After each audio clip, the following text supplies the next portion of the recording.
Gardeners attach spoons to watering cans. When I learned the reason, I started doing it myself. This trick saves me a lot of time. Prepare a regular garden watering can and a spoon. Attach it to the watering can using a cable tie. This simple trick will give even the cheapest watering can new properties. The spoon must be attached from the bottom, as tightly as possible. Fill the watering can with water and go to the garden. Start watering the plants. You'll immediately notice that the water stream will pour out like a waterfall. This way, you'll water the garden faster. Without unnecessary waving, you'll water more plants. A simple spoon can make gardening easier. Since I've been having back problems, I've been using a broom for planting. Also, prepare some empty bottles. You'll see that planting has never been easier. Let me show you a great trick. Cut off the bottom of the bottle. Then, make 4 incisions on the remaining part, but not all the way to the cap. Cut out 2 sections from the 4 walls created by the incisions. This will create a peculiar funnel shape with 2 longer sides. Repeat this process with the other bottles. Cut off the bottoms of each bottle and make similar incisions as with the first bottle. You'll find that the longer these 2 sections are, the better. Get a broom or a brush ready. It can be an old one or something you don't use. The longer the brush, the better. I happen to have one like that. It's important that it has a pole attachment. Get rid of those synthetic fibers, remove them all, or at least the outer ones.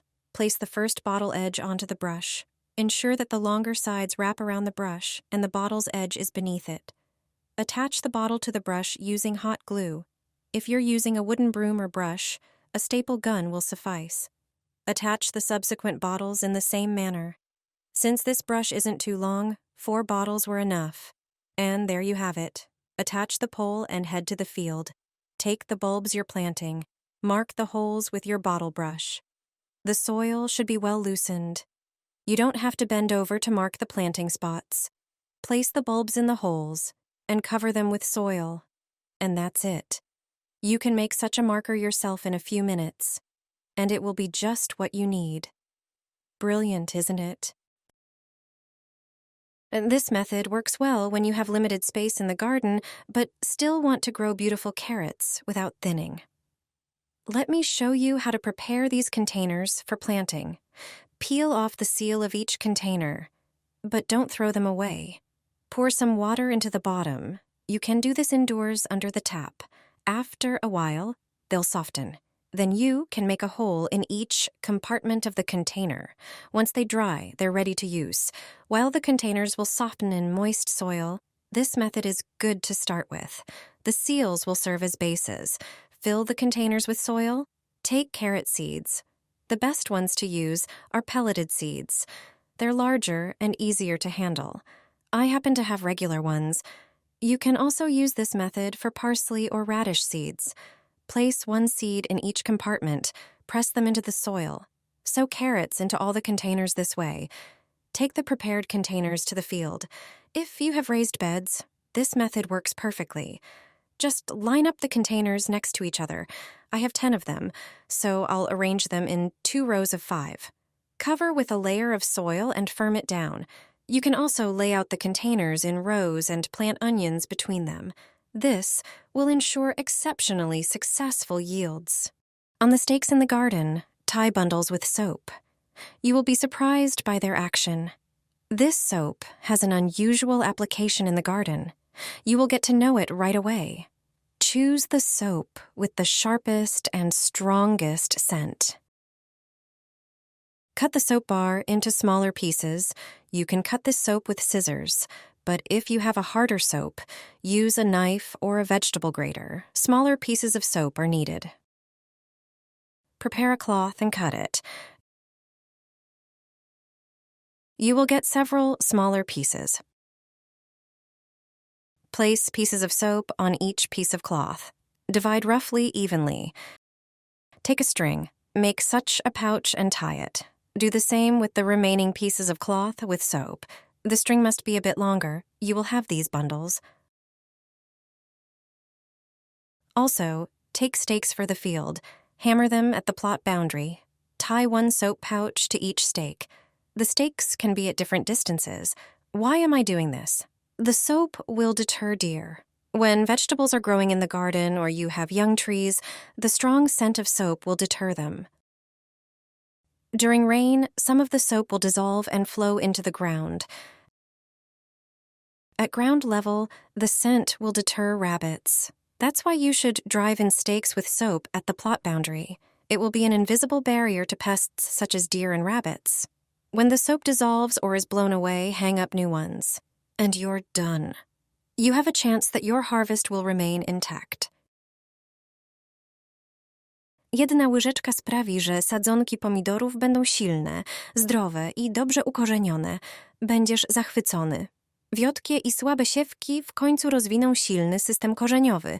Nie będą chorować. Ich łodygi i liście zaczną pięknie rosnąć. Sadzonki pomidorów staną się twoją dumą, a wszystko to dzięki jednemu produktowi. Każdy, kto prowadzi domową rozsadę warzyw, wie, jak wiele warunków trzeba spełnić, aby sadzonki były zdrowe i silne. Odpowiednia temperatura, dużo światła i prawidłowe podlewania. To wszystko zapewniłeś swoim sadzonkom, a wciąż są słabe i nie rosną? Wtedy możesz je zasilić. Ochronisz je przed chorobami grzybowymi, które tak często atakują młode siewki. Nie będą też chorować na tak zwaną czarną nóżkę. Taki środek jest doskonały do ukorzeniania młodych sadzonek. Pobudza je do wzrostu. Aby go przygotować, potrzebujesz odstałej wody albo deszczówki. Taką wodę wlej do naczynia. Ten pojemnik ma pół litra pojemności. Dodaj pół łyżeczki miodu i rozpuść go w wodzie. Na litr wody użyj 1 łyżeczkę miodu. Dodaj pół łyżeczki cynamonu. Cynamon ma właściwości antybakteryjne. Chroni również przed pleśnią i wspomaga ukorzenianie jak miód. Taką mieszanką podlej swoje sadzonki. Będziesz zachwycony efektem. Sadzonki pomidorów będą pięknie rosnąć. Będą silne i zdrowe. Add it to the seedlings. Just 1 tablespoon is enough. It contains potassium, phosphorus, and calcium. In addition to that, you'll find about 30 trace elements in its composition. It strengthens the seedlings, making them less susceptible to diseases. It provides essential nutrients. Additionally, it repels pests. It contains calcium, which ensures proper root growth. Thanks to this, the seedlings can absorb all the necessary nutrients from the soil. Phosphorus positively affects flowering and fruiting. Potassium improves the bushing of tomatoes and cucumbers. It strengthens resistance to diseases. All of this is contained in ordinary wood ash, so don't throw it away anymore. You can prepare an ideal fertilizer for seedlings from it. It is suitable for watering young tomato and cucumber seedlings. With one addition, it has even better properties. Pour 1 tablespoon of wood ash into a liter jar. Pour water over it and mix. It can be rainwater. Add 1 tablespoon of vinegar. Vinegar will increase the acidity of the solution. It will improve the absorption of nutrients from the ash. Leave it for about an hour. You will see it gassing. Bubbles will appear inside the jar. Stir and water the seedlings. Feed smaller seedlings with a syringe and water larger ones. Water these seedlings. You'll manage to strengthen them before planting them in the field. You'll speed up the development of roots, shoots, and leaves. You'll fortify the young plants. They'll be more resistant to diseases and unfavorable weather conditions. To prepare it, you need a few products that you surely have at home. To start, about 10 grams of onion skins are enough. Transfer them to a jar and pour about a liter of hot but not boiling water over them. Close the jar and set it aside, preferably for 1 day in a warm place. The next day, strain the liquid through a sieve lined with gauze. This liquid alone is rich in many nutrients and minerals such as potassium, phosphorus, and magnesium. To this water, add 1 teaspoon of dried yeast and 1 teaspoon of sugar. Mix it and leave it for 2 hours. Yeast is a source of B group vitamins.